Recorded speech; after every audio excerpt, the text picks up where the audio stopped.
Hello, everybody. This lecture is about spreadsheets. I know that sounds exciting. Don't get too overly excited. So let's get started here. So, why are we doing this? Why are we going to worry about spreadsheets? We're doing game design, right? Well, we want it to. Sometimes we have to deal with numbers, right? And spreadsheets are very good at dealing with numbers, so we don't have to. I mean, yeah, it's good to know the math behind it, but sitting there hand calculating everything is not something that we need to do. So we have Excel to it, or Google Sheets. It allows us to simulate things. So it allows us to test, potentially how well our game will work, what we'll get back from players. All right. It also allows us to test things like level progression. So level progression is basically how long it takes a player to go from one level to another. All right. So how long does it take a player to go from level 1 noob to level 100 master? Right. So we can figure out how long that takes, and we can adjust those numbers accordingly. All right. It also allows us to handle loot drops. So what will the player have at the end of a level? So we can work on how much the rusty dagger is going to cost them. Things like that. And also, yeah, kind of along with that, it allows us to deal with economies and stuff like that. Simple stuff and complex stuff. So, yeah, it's very useful for that kind of thing. It also allows us to log stuff. So let's say you're working on a project and you're a third party, right? So you need to log your time, how long you've worked on, certain parts of the project so you can get paid, right? You maybe have even done this in other jobs outside of the game industry. It's pretty useful. But it also allows us to do things like data entry and storage. All right. So as a programmer, I can tell you it's really, really easy to pull data in from files generated from Excel. In fact, you can do it in about 3 lines of code. And that's very nice. So that's one column of data. And one of the really nice things about doing this is instead of having to actually put the information in directly into the program, we can actually have it where, let's say you're playtesting the game and you realize, that Excalibur sword is not as awesome as it should be, and it needs a few more points of damage to happen. The nice thing is, you can like Alt Tab back to the game, or back out of the game into Excel and adjust those numbers, save that, and either restart the game, or depending on if it's written that way, you could have it just reload the data, which is really nice. So you don't have to recompile the game every time you want to make a change. I mean, first of all, that'll make the programmers mad, because now you got to wait for that to finish, and they're not going to get other work done.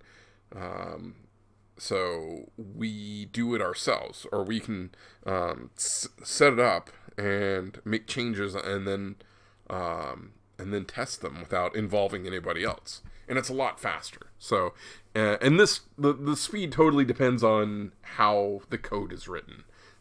If it needs to be all there at once at the beginning, then yeah, you might have to restart the game completely. But if it's written another way, you could literally load it on the fly. So it's not just numbers that we have in there. We can also have things like flavor text. So if you've ever seen like an MMO where it has a description of what it is, that's flavor text. All right, we can write that in there. We can have the title in there. We can have what models are associated with it.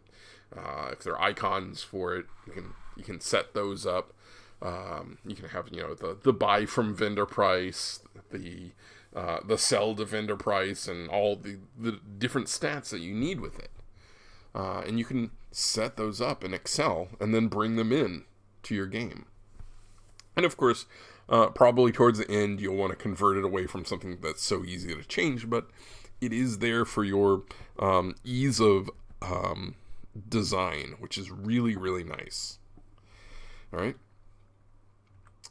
So let's go ahead and look at Excel. All right. So I'm going to jump out of here real quick, and let's go ahead and drop into Excel. All right. You can find it under E for Excel. See right here, Excel. Go ahead and open that up, and we'll get started here. We're going to start with a blank workbook here. All right, so just go ahead and click blank workbook, and it's going to open this up for us here. All right, let me go ahead and maximize this, and I'm going to zoom in a little bit. This is the default size for my screen, but to make it easier for you guys to see, I'm going to go ahead and bump this up to 150. Or pretty close to that. There we go, 150. All right, so this is Excel. It is a spreadsheet program. Basically what it is a large magical scratch pad with a built-in calculator. All right, that can do all kinds of really cool things. All right, so let's talk about what's contained here. All right, these boxes that you see up here are called cells. All right, a cell can contain things like words,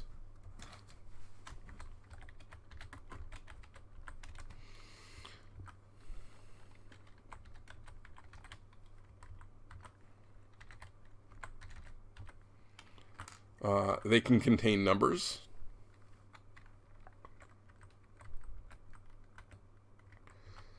they can even contain formulas.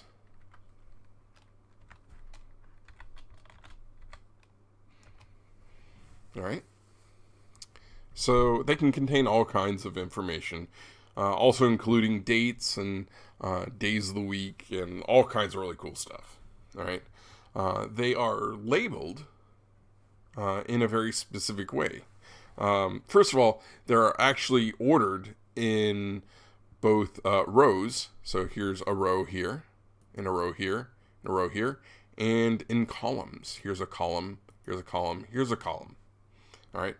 They are labeled by column row. So this one right here is A1. This one here is B2. This one right here is C4. All right.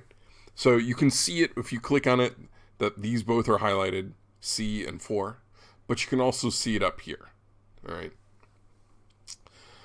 To the right of this over here, you'll notice this area. This is called the formula bar. It can contain formulas, what the original contents of the cell is. All right. So if I click on this, you'll notice it says 4 here, but up here it says equals 2 plus 2. All right. So this is the original contents of the cell. And if we double click on it, we can actually edit that as well. All right. So first thing, let's go on here is, let's say we want to get rid of what I have here. All right. I could go into each one and, hit the backspace key and get rid of it. Or I can select it like this. I'm left mouse dragging across all these here. And now I'm going to right click and choose clear contents. Now, please don't hit delete because it'll actually try to remove those cells. And that's not what we want. All right, so we've got our contents are now clear. All right, now there are certain things that will make changes to how it works, and you'll need to deal with that. For example, let's say I have at D7 here, let's say I put in a date. Let's start with today's date, 1/9/2020. All right. So this is a date. All right. And you'll notice if you look right up here that it is labeled date. The ones around it are labeled as general. All right. And it's kind of a problem here. If you get rid of this, let's say you want to put something else there, right? Right now it's empty. If I try to type in let's say a 1, Watch this. So I'm going to hit enter, and it's going to say 1/1 1900. All right, because this is in a date system here. All right, and if I want to change that back to normal, I can go up here to where it says date at the top and click on that and choose general. All right, so now it's back to normal. Okay, so again, each one of these squares is called a cell. You could say that it manages it well, or it excels at holding them. I'm sorry. All right. So each one of these cells are arranged in rows and columns. All right. And again, they're labeled column row, A1, B2, C4, things like that. Okay. All right. Now let's look at some other things here real quick. One of the things you're going to have to do a lot of is numbering things or doing a sequence of things. All right, so let's start off this way. So I'm going to type in 1 here, and I'm using my arrow keys to move around, 2 and 3. All right, and let's say I want to label these down to, let's say, 50. All right, so what I'm going to do is I'm going to select these here, just like that. So I left mouse dragged across those. I can also use the shift key and use my arrow keys to do the same thing. Okay. Now, what I'm going to do is I'm going to put my cursor, you see that green square right there? I'm going to put my cursor on top of it, and you'll notice my cursor changes. All right. Now, what I'm going to do is I'm going to left mouse drag with that all the way down here. So I'm going to go down until I hit 50. All right, there we go. 50, and I'm going to let go of it now. And if you've done several of them, Excel is smart enough to realize, hey, you're copying, you want this sequence to go on, right? And that's pretty cool. Now, if you only do one, sometimes it will figure it out, but other times it'll just repeat the same thing over and over. All right. So let's try this in a different sequence here. So right now we have 1, 2, 3. Let's do this 10 at a time. Okay, so I have 10 at a time here, and I'm going to drag select these. All right. Now I could drag this down like I did last time, and you see it works there. It does a pretty good job at figuring out what you want. But I'm going to undo that. And you can do that by using Control Z. So Control Z is undo in just about every program. All right. But this time, instead of dragging it down, since I already have a list here, right? I already have a set number and it's right next to it. What I'm going to do is I'm going to sit here and I'm going to double click on that little box. All right. So it's copied it down just fine there. Okay.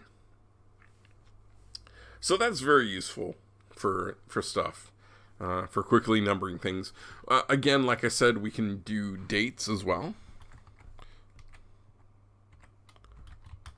All right, so 1/9/2020. We're going to try to drag this across here, just like that, and it'll fill it out. Now, what this means is it's too wide for what we're typing. All right, so really what you would need to do is stretch the cells themselves.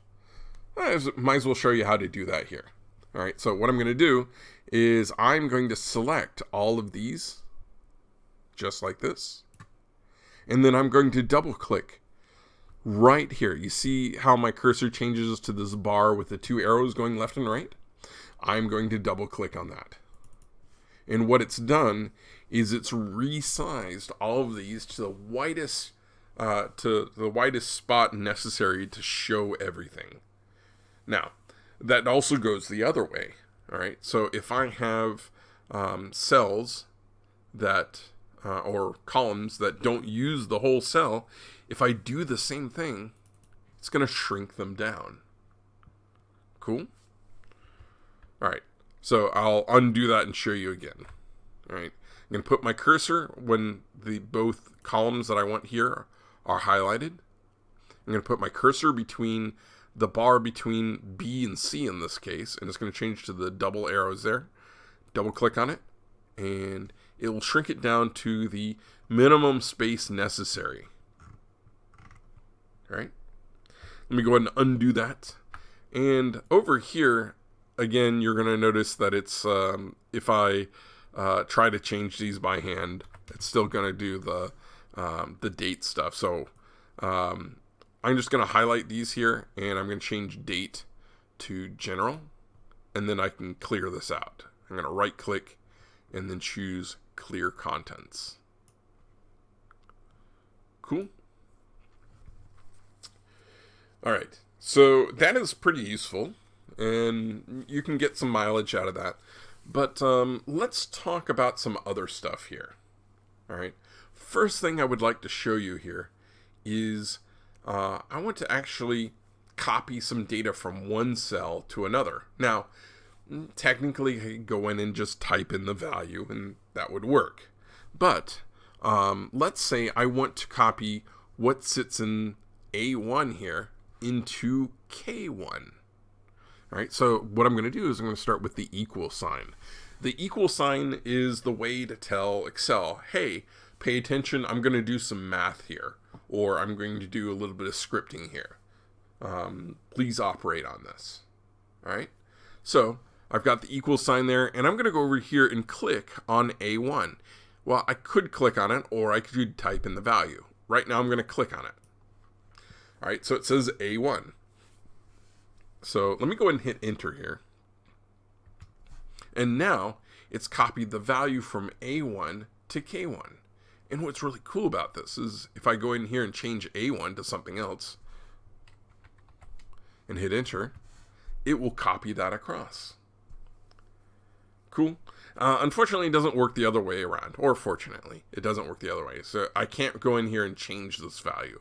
You notice it says A1 here. So I'm changing it. I just double clicked on it to let me edit it there. And again, it copies across. All right. So we can do other things with this. So that just copied the value across. But what if I wanted to do more? What if I wanted to take these two numbers and add them together? I mean, obviously you can see what they would be already, right? But I want to do all 50, right? And that could take a little time, even if sitting there typing it out could take a little while.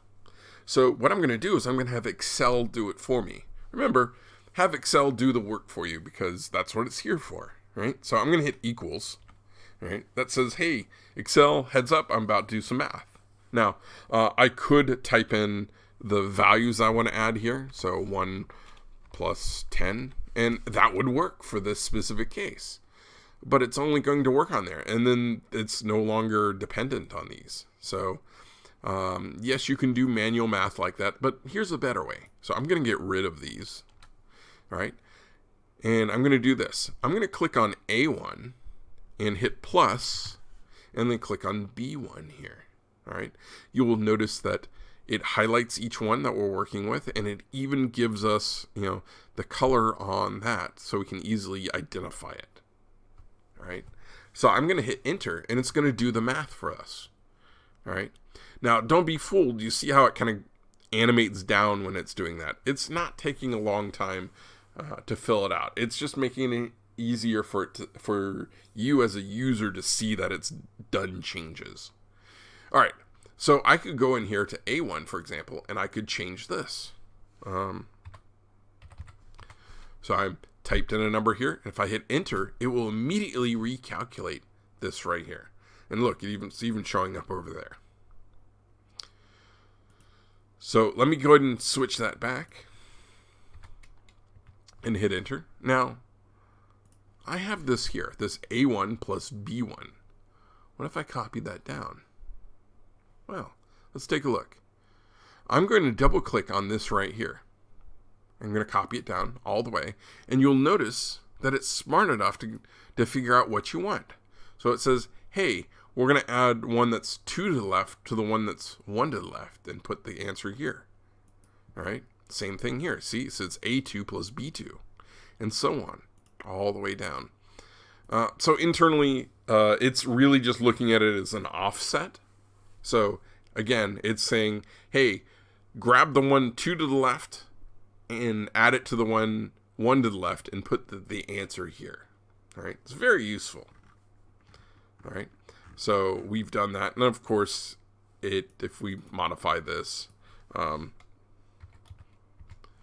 it will change the values there.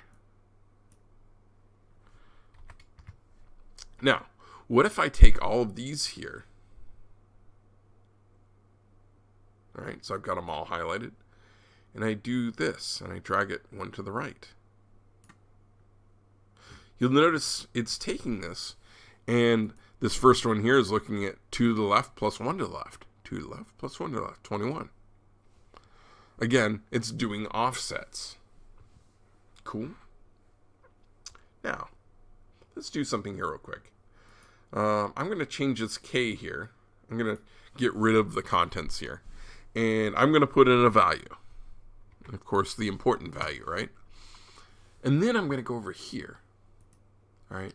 So in my E column here, I'm going to fill in something in E1. I'm going to fill in a formula here. So I'm going to start with an equal sign. I'm going to take this value here, the value in D1 here, and I'm going to multiply it. Now, with computers, multiplication is usually denoted by an asterisk. You know, we don't use an X or a dot for that. We use an asterisk. It's been that way for, I don't know, decades, since almost the beginning. All right. So we use an asterisk to denote a multiplication. All right. That's in Excel. That's in Google Sheets. That's in almost all programming languages. I'm not going to say all because someone's probably written one that the asterisk is not multiply, just because they want to be weird.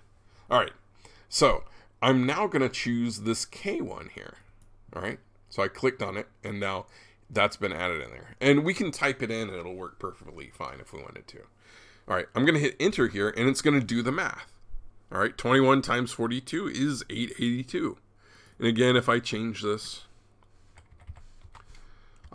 it will handle math all for us.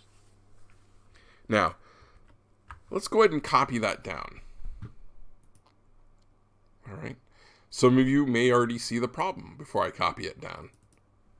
And hey, look, it says they're all 0. Why is that? Well, if you look, this K1, D1 times K1, it's looking 1 to the left, and then this all the way over here, right?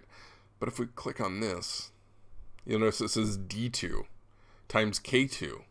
Whoops, right? Because there's nothing there. So it's just going to assume it's 0. So let's go ahead and undo that. I'm going to hit Control Z. And let me go ahead and modify this formula. All right. So we have a marker that we call an anchor. And what an anchor does, just like a boat, it keeps it from moving, right? So what I'm going to do is I'm going to put an anchor before the 1 here because I don't want it moving up and down, right? So I'm going to put my cursor right before the 1, but after the K, and I'm going to put a $sign in there. All right. Some joke about the buck stops here, right? So I've got that in there. I'm going to hit enter. Now it doesn't change this one, but if we copy it down, it changes the rest, doesn't it? So now we have all that here. And of course, if we change this,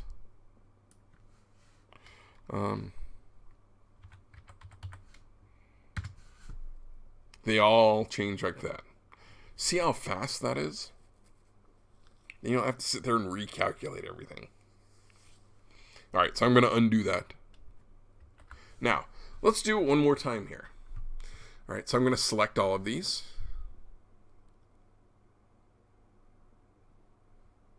All right, and I'm going to drag it one to the right. Again, you've probably already figured out what's going to happen here. Hey, they're all 0. Oops, right? So let me undo that. And again, it's the same solution. But instead of putting the $sign just in front of the 1, we're going to put a $sign in front of the K in this case. All right. We're going to leave the old dollar sign because, well, we don't want it to move up and down either. All right. Now we got some new pop artist name, right? All right. So that's the first one. We need to copy that down. So I'm going to double click on this. All right. So that's copied it all down for us. And I'm going to use this now that it's already highlighted to my advantage. So I'm going to go over here to the green dot. I'm going to drag one across. And there you go. Cool. So that's pretty useful, isn't it? And you will probably use this quite often. All right. We're going to use this again in a little bit because I want to show you some stuff. So let's go ahead and pause here for a little bit. In the next video, we are going to continue on, and I'm going to show you some formulas. All right. See you then.